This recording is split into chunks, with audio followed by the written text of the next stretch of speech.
All right. All right. Thank you. Once again, we thank each and every one of you and all of you together collectively for the co-creation of this interaction. Let us begin this transmission with the title, The Last Days of Atlantis.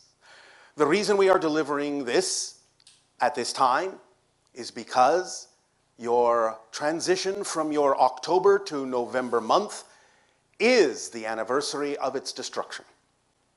This is why, even though it has turned into something else, turned into a different translation, this is, however, the original reason why you have All Hallows Eve, Halloween, and the idea of All Souls Day and All Saints Day, October 31st, November 1st, November 2nd.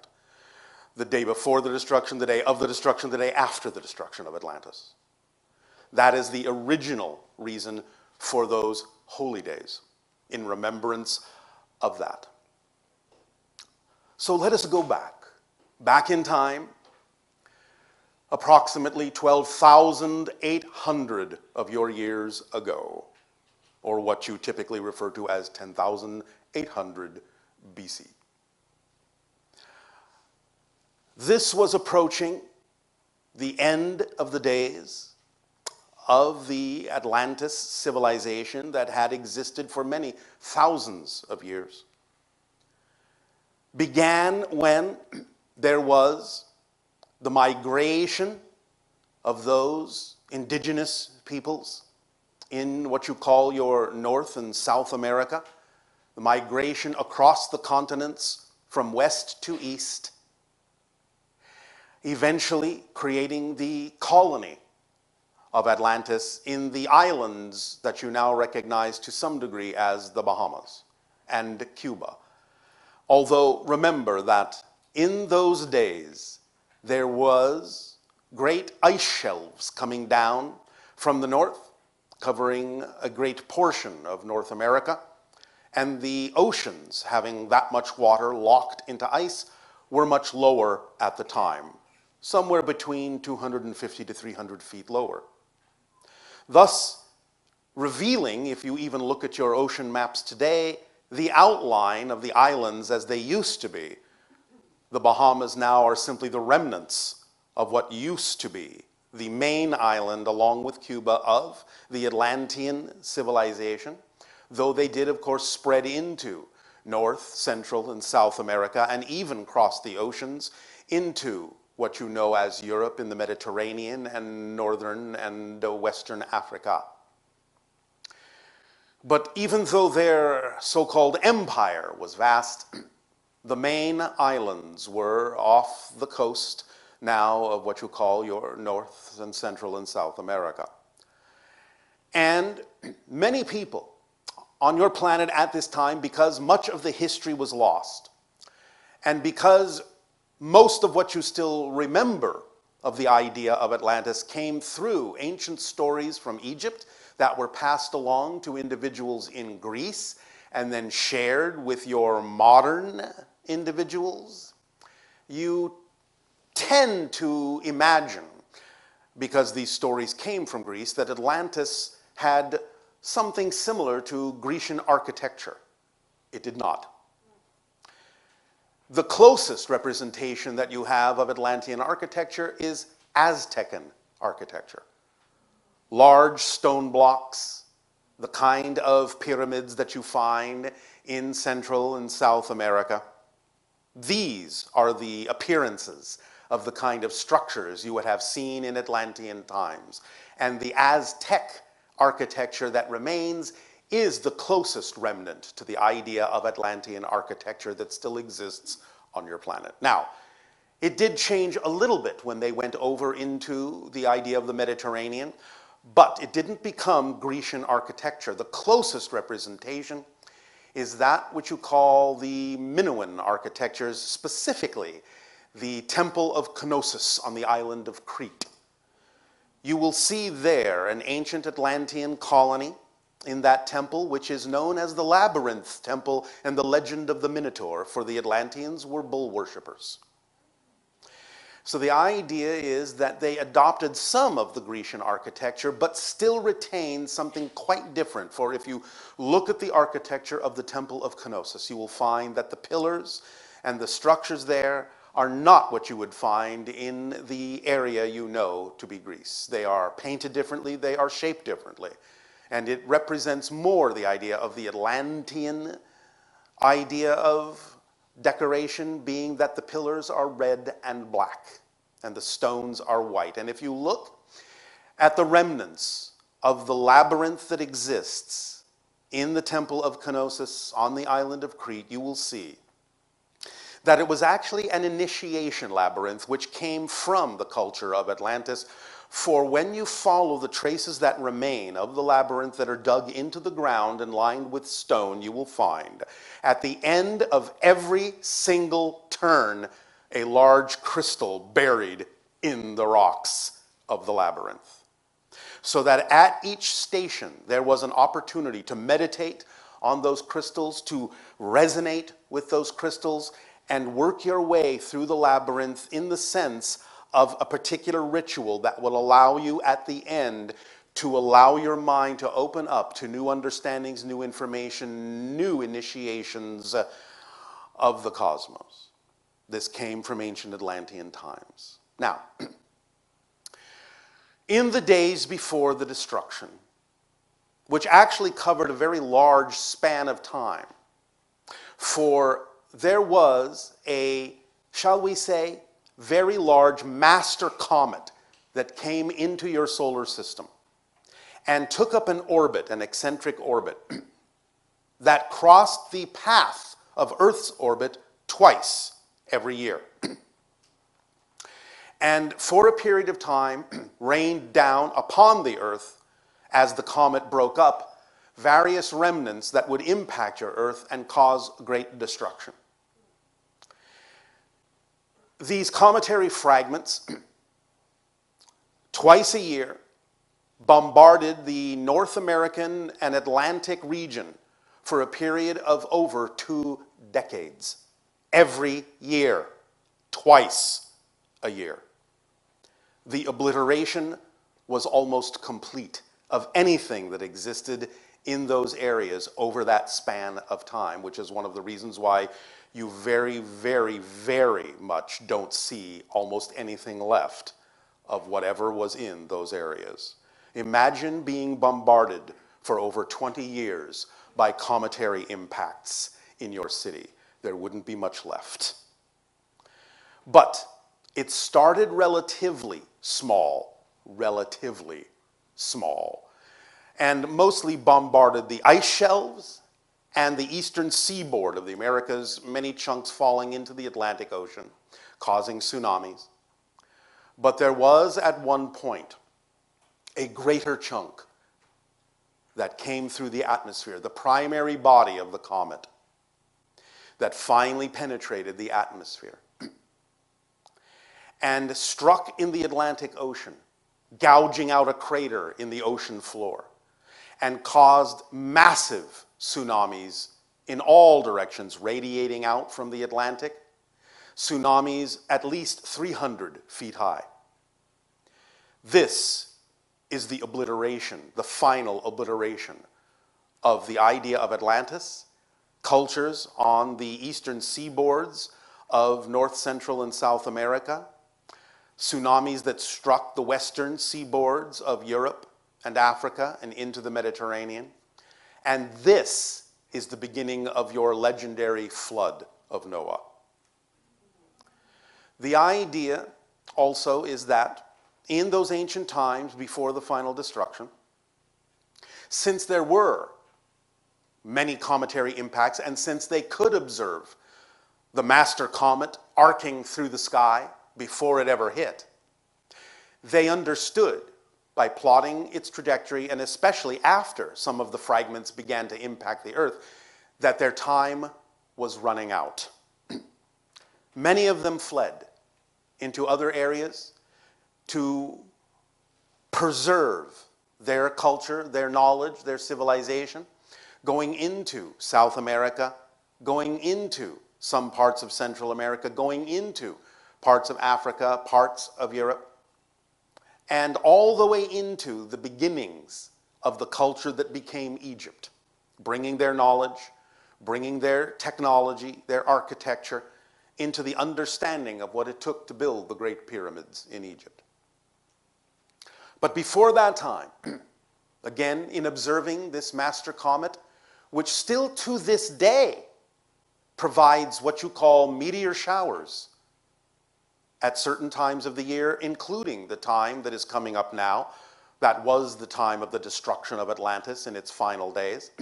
You still find what you call the toroid meteor showers are the remnants of that comet still to this day shooting through your skies. But now, simply the remains are very small and burn up in your atmosphere rather quickly, providing you with a spectacular show, but still acting as a reminder of those days, back when the sign of a comet in the sky and the memory, the civilization's collective consciousness memory of that comet is one of the reasons why comets developed the reputations that they did of being bad omens of destruction. It comes specifically from that comet that destroyed Atlantis.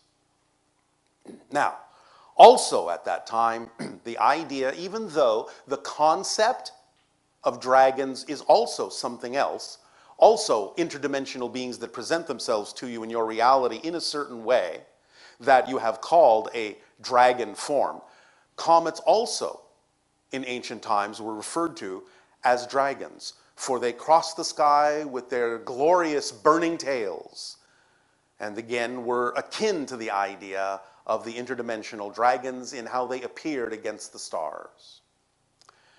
So you can see that many different kinds of ideas, many different legends about comets and other things developed from this one experience that began an age upon your Earth that your scientists recognize and have labeled the Younger Dryas period. This shifted your climate radically at that time.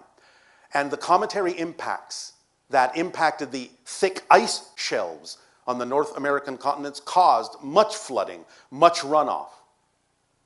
And that spilled into the oceans over time, raising the ocean levels, so that today you find they are 250 to 300 feet higher than they were at that time, submerging most of the Atlantean islands that existed in the Atlantic Ocean. And again, one of the main reasons why you find it so challenging to find any remnants of that civilization today, although some things do still exist in those areas that you have yet to discover. But let us look at those last days and bring into your imagination the idea of a thriving civilization of beauty, of great pyramidal structures, of great paved streets of stone and temples, painted red, white, black, and sometimes sheathed in gold and silver, and the combination alloy that was known as orichalcum, which contained also copper and mixes of gold and silver in various proportions. And the idea of the beautiful, shining crystals that gave light and power to the ancient capital cities of the ancient Atlantean Empire, and that also could be used in understanding their vibration for long-distance communication between the main empire islands and the outposts that existed around the planet. The idea then is to imagine, in those days, the beautiful brown-skinned people walking on those streets and floating above those streets in lighter-than-air balloons, and understanding the idea of the stars and having astronomy and a great understanding of mathematics and a deep understanding of the earth and nature and their part in it, that over time, over eons, became split into those that retained the ancient ways of connection to the earth and those that began to slide down into the idea of fear-based beliefs and the corruption of the concept of the illusion of power. Your psychic, Edgar Cayce, referred to these as the children of light and the children of darkness. For there was this split in Atlantis, as such a split is now even beginning to accelerate in your time.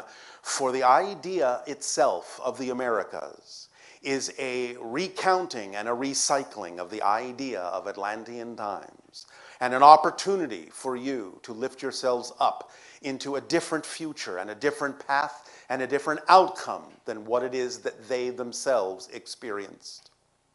For they knew they had reached the end of their cycle.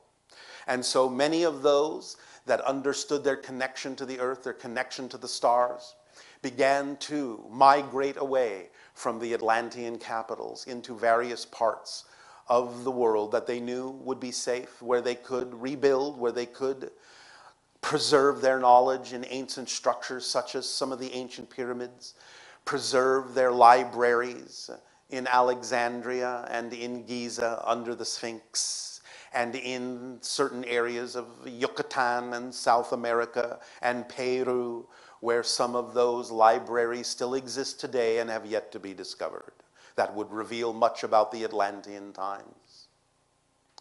But thinking back again to those days and knowing that these beings were recognizing that they were coming to the end of a cycle and leaving in great ships, there were those simply that did not believe and did not take heed and perished in the destruction. For some of them, while they were corrupt, some of them simply could not bear to leave their homeland and knew through their learning and their knowledge, through their understanding of their connection to nature, that there would be an opportunity once again in what you call their future and what you call your present, for them to live out through the idea of reincarnational experiences, those cycles once again, and to look to the light and bring the light with them that would allow for a different, a more positive, a more constructive, a more peaceful, beautiful, and artistically creative outcome, so that in a sense, even though the island itself has sunk, Atlantis may arise again in a new form, in the same basic continent that they had crossed, migrated across to create the colony of Atlantis, the empire of Atlantis, so that it may rise again in the Americas one day. Listen to the knowledge that was preserved of the indigenous tribes of South, Central, and North America, for they contain the information and the knowledge of the rising of Atlantis once more. Allow yourselves to imagine yourselves again connected to those times and walking those streets as the indigenous population that knew the stars and knew the earth in deep ways that you have yet yourselves to experience again, except for perhaps a few of those indigenous tribes that remain on your planet that have kept to the old ways, the ancient ways of knowledge, and know that the cycle has now begun anew, and that you are in those times, not only the end times, but the beginning times, that allow you once again to experience the glory, the beauty, and the grace, gratitude, and appreciation that was paramount in the highest days of the Atlantean civilization. And they did interact with many forms of natural life, in particular, communicating with the dolphins and the whales, many of which were allowed into the temples through great channels, through great ideas of canals, which allowed them to swim right into the center of the pools in many of the temples in Atlantis, so that they could commune together and build the idea of a society of land and sea, and had much knowledge of the idea of the herbs of nature and the foods of nature that would promote healing, and the vibrations that would promote the idea of stability and healing and beauty and health and wealth in the connection to nature that they experienced in those days. Allow yourselves to feel within your own being once again that connection to nature. Let at first, before it appears within the actual physical reality, let at first that feeling, that knowledge, that rising of Atlantis to begin within you, within your spirit and within your soul. and allow it to penetrate deeply within your hearts. And feel the drum beat in your heart that was utilized in Atlantis as a teaching mechanism. For when the drums of Atlantis matched the heartbeat, then they could, through induction, slow down the drum beats and allow your hearts to slow down into a meditative, hypnotic state in which all lessons were given and all lessons were retained, because they were allowed to go into the state in which all information that was given was absorbed easily and effortlessly and retained throughout their lifetimes. The drums of Atlantis are the key to the states of being that will allow Atlantis to rise once again from your hearts, from your souls, from your spirits, and from your bodies, so that it may once again one day begin to appear upon the land that you know as the Americas. It can then spread once again into the lands around the earth, recalling and reconnecting to those Atlantean colonies in Europe, in Africa, in the Middle East, in Asia, and all the way back to their history and their legacy that came all the way from Lemuria in Southeast Asia before they crossed the land bridges of the north and the oceans of the south to arrive in the Americas, north, central, and south, and begin their migrations across the continents to create the shining civilization eventually that was Atlantis, which will awaken again, as we say, first in your hearts, in your souls, your spirits, your minds, and your bodies, and finally to physically manifest once again as Earth continues in its evolution of becoming the sixth hybrid race, inviting the ancient connections and families of extraterrestrials that were known in Atlantean times to once again rejoice and celebrate with you on the surface of your world.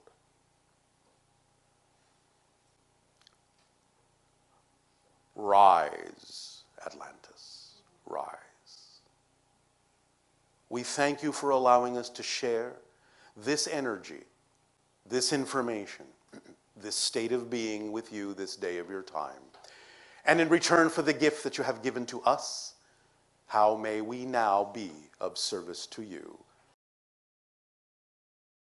Most of what we know of Atlantis comes from the Casey material. Can you talk about the migration to Egypt and the pyramid prophecies, which end in 2038? Well, how are they so precise? Again, they understood cycles of time in Atlantis very precisely. They understood how things play out, but do understand they were also only talking about certain probabilities and the probability of those probable realities coming into manifestation. So there is a little bit of a window there, not just precisely the idea of that year of 2038, but they're looking at the idea of cycles, and sometime around that time there is another probability of another body, asteroidal, cometary in nature, that has a probability of impacting the Earth in and around that time. That's what the cycle is talking about. The cycles of impacts upon the Earth. That is, shall we say, frozen in the stone of what they built, that was there for you to interpret so that you would understand these cycles as well, and in a sense put yourself in a state where you would be able to change and shift the reality so that you would not necessarily have to go through what they went through. Okay, and then the next one is the crystal technology that they used. Yes. Can you talk about the firestone that was accidentally tuned too high and contributed to the destruction of Atlantis? Well, that's kind of an exaggeration or a lumping together of different incidents. It wasn't one thing that happened one day, that happened on the day that Atlantis was destroyed, but there were destructions that took place. There were things that got out of hand, got out of control with the idea of these manufactured crystals that had the capacity to store energy of the sun, to build up like a capacitor and release it all at once, very abruptly, very powerfully. So some of those experiments got a little out of hand, but they were the result of hubris And that hubris in the vibration is what brought Atlantis down ultimately. It wasn't so much directly the idea of the firestone crystals, but the idea of the hubris behind creating them. So speak of the hubris. What is? Well, I think many of you are steeped in a society that is full of individuals expressing hubris at this point. Are you not? Arrogance. Keep coming. Just to get the full feeling of what hubris is. That's it, arrogance. Well, it's sort of the CIA formula we've given you before. C equals I plus A. Cynicism equals ignorance plus arrogance. Right, because you did mention that cynicism is one of our more destructive. Yes. It is what can bring you down. Cynicism. The idea of detaching yourself from the understanding of true connection and falling under, falling under the illusion of power instead of the power of the illusion. Yes, really. So cynicism might be the idea of like people aren't. Cynicism is thinking you know the answer before you know anything at all. Is it also sort of anticipating the worst in others? Not exactly the same thing. No. Like not an assumption that people will That's always do the. Pessimism. That's pessimism. Yes. Okay. So cynicism is the idea that you know best no matter what the evidence may say. So not being willing to temper your perceptions. Correct. Based on additional Not information. being open to other points of view or even considering that they may have any validity to them other than your own. And so it was that type of energy that brought down Atlantis? That type of hubris created the division between the sons of light and the sons of darkness. And again, there are certain parallels going on in America now. Yeah, in fact, there's a question here. Let's see. Which may or may not get an answer, depending upon how specific it might be. Well, it says, I guess that the coming of the comet and the following destruction of Atlantis was no coincidence, obviously. Obviously. And could you speak about the preceding imbalances that finally caused the fall of Atlantis? Is that what we were just talking about? Yes. Okay, and they put themselves in a vibrational reality that was smack in the path of the comet, where there are many other realities where that was not so. But that particular reality and what you are considering your past, because of the connection you've made to the idea of the cyclic nature of coming around again, which to some degree we're going to be talking about in the Angels of Orion transmission, is the idea of connecting to those cycles of destruction and rising and falling, rising and falling, and rising and falling, and starting to learn how to break that chain.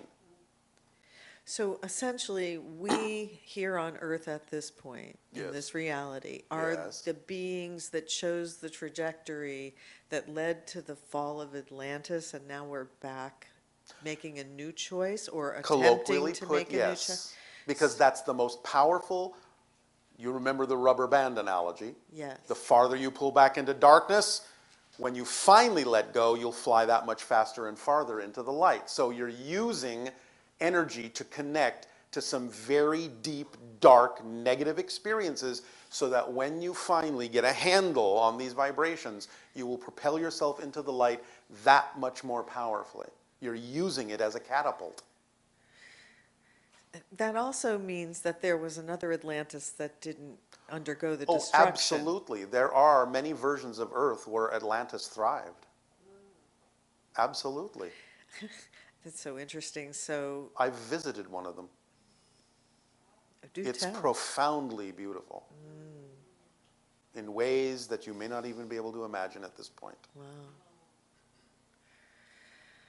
So that's really interesting. I don't know if there's anything else you want to say about the whole idea of the same beings that experienced the negative trajectory in Atlantis are now focused on this particular transitional time.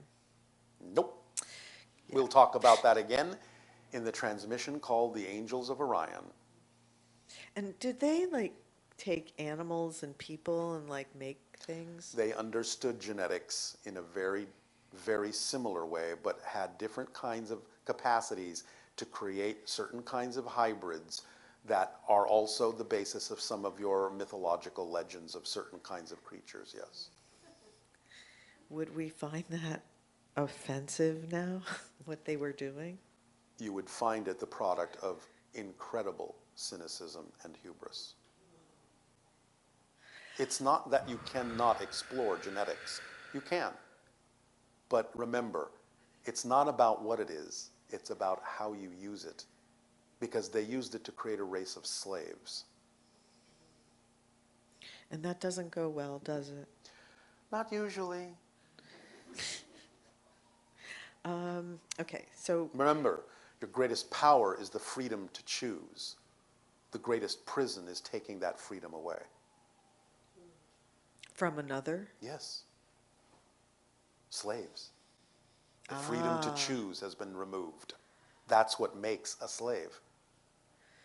So those that perpetrate that Are have- themselves enslaved, but they think they're not. And as we have often said, just again to use your terminology, the greatest hell is the one you don't even know you're in, Wow. because you can never escape it, because you don't know you're there. Those that are slavers are themselves enslaved. Those that are prison guards are themselves incapable of leaving the prison. Now, again, it depends on how these things are done. But nevertheless, on a basic principle, you cannot interact with something without in some way becoming a mirror of that thing. So it depends on how you use it, how you understand that reflection, that determines what you will experience in your reality, positive or negative. Because everything is a reflection, and that means you are also a reflection of everything. It's a lot to process. If you say so. This last question is about maybe we've already discussed it. We'll see.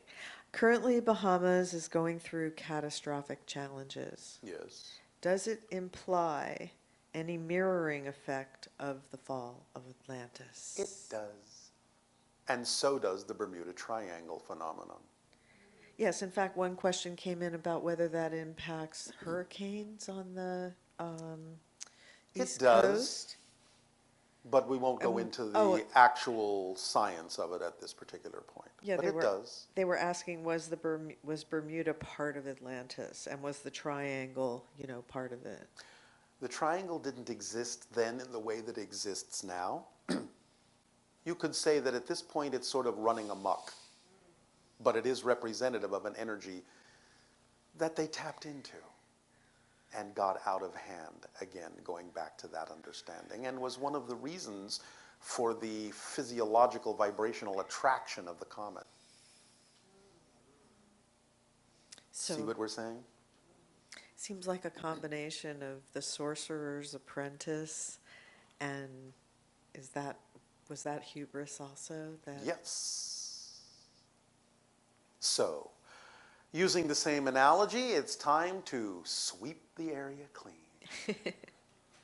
For those that are familiar with the story. Allow yourselves to relax. And as your lights dim and the colors and the music begin to play, allow yourselves to look at the holotope as a mirror into what you know to be or call the past. Allow yourselves to float down the corridors of time. Back, 12,822 years ago. Allow yourselves to let go of the cares of the day and simply find yourselves in your imagination on the stone-paved streets of Atlantis, with the towering pyramids giant stone blocks of the temples, the gleaming crystals of light embedded in their walls. And as the sun begins to set on a beautiful, beautiful, balmy day with a beautiful warm breeze wafting through the trees,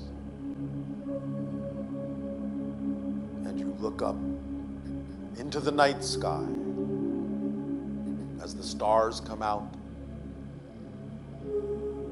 and there, blazing across the heavens, is the arc of the great dragon, the great comet, with its long, iridescent tail stretching across the sky.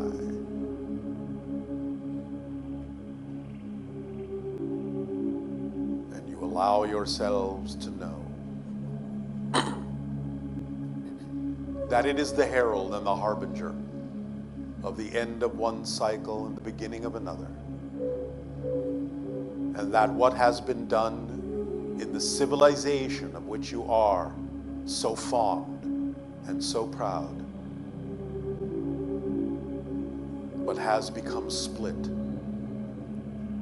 cracked down the middle into light and dark. You know that now this sign in the heavens shows that it must find its resting place. And even though that means it may be swallowed up by the sea, you know that it will live on in memory, live on in story, live on in legend, until one day, as the cycle continues to unfold,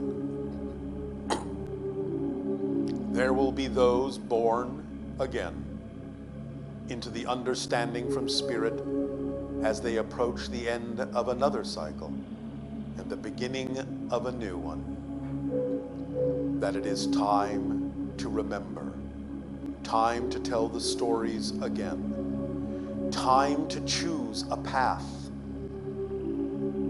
that will allow for a new dawn, the rising sun, and the rising of Atlantis once more. But this time, the story is different. This time, the lessons have been learned. This time, the split and the crack down the middle is not representative of one reality, but two. And though they may be side by side and observable to each other, there is a wall of light and energy between them. Transparent though it may be, you know that these are two different paths, two different realities. And one may be the path of repeating the cycle of destruction, but the other is a path of light that uplifts and renews and allows for the rebirth of the beauty and the crystal clarity and the knowledge and the life that once was and can be again, as those with vision, as those with imagination, as those with power and strength and creativity can once again create a foundation of a new civilization that this time, without conquering, can spread over the globe, over the earth, in time, creating new structures, new temples of the Spirit with a new understanding that goes beyond the old ways, beyond the religions, beyond the social systems, beyond the politics of the old, into the understanding of the new, into the broader vision, the vision of the rising of Atlantis once again over the earth. And as the pyramids and the towers and the temples rise once more, and the fresh breeze of a new dawn and a new day washes over the land, and is breathed deeply into each and every soul with the promise of rebirth, renewal, reconnection, realization, and the reward shall be a new earth, in a new understanding, in a new day, in a new reality, peopled by beings of nature, beings in connection with the earth, with Gaia, the consciousness of your world, spreading forth new creations in beautiful, ever-changing artistic expressions that will spread out into the cosmos and take flight not only in the imagination but among the stars. The new Atlantis is born. A new Atlantis that shall never fall. A new Atlantis in a new reality that has always been, and to which you are shifting, day by day, week by week, moon by moon.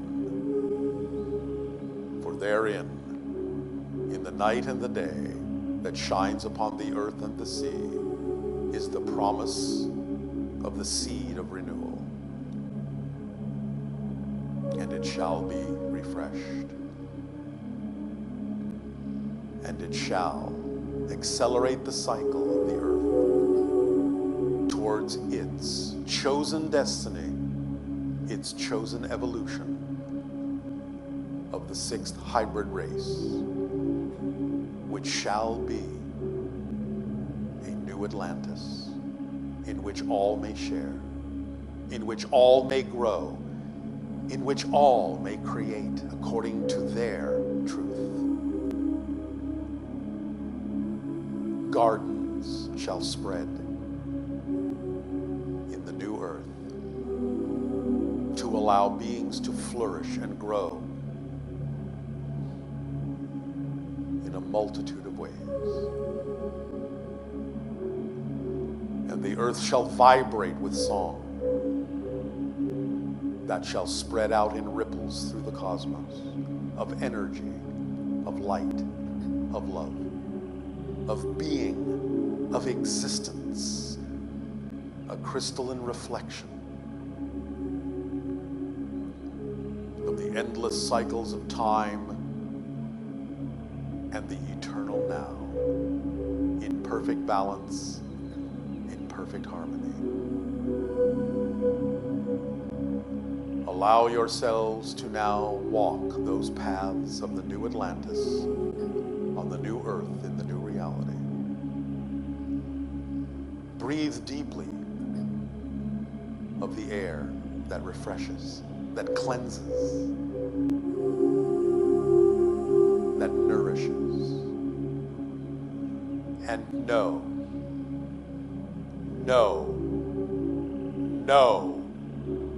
that you are children of creation who will never forget that again. For your eyes and your memory shall be opened, and your awareness shall blossom.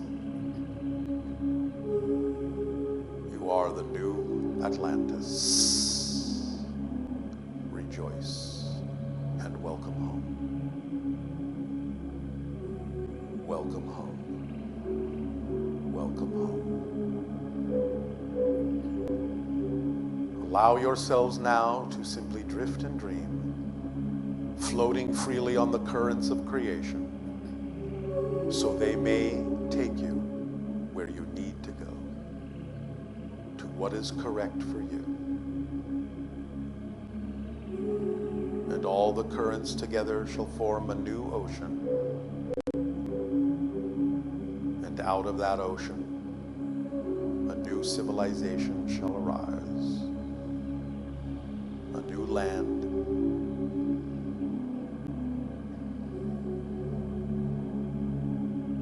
A new thought. A new being. Breathe it in and make it your own. And allow the crystalline light within you that is the spark of your existence to shine in all ways, on all days, and through the night. Be at peace, and welcome home. And now just stand upon the shores of the new Atlantis, listening to the gentle lapping of the waves, and drift off into beauty and peace and love and light.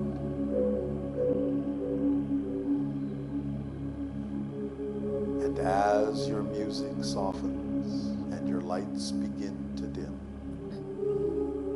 just allow yourselves to freely float and listen to the breathing of the waves, the breathing of the cosmos, in and out, matching its frequency and slipping into beautiful, comfortable, nurturing slumber from which you will awake anew, on a new journey in a new world, here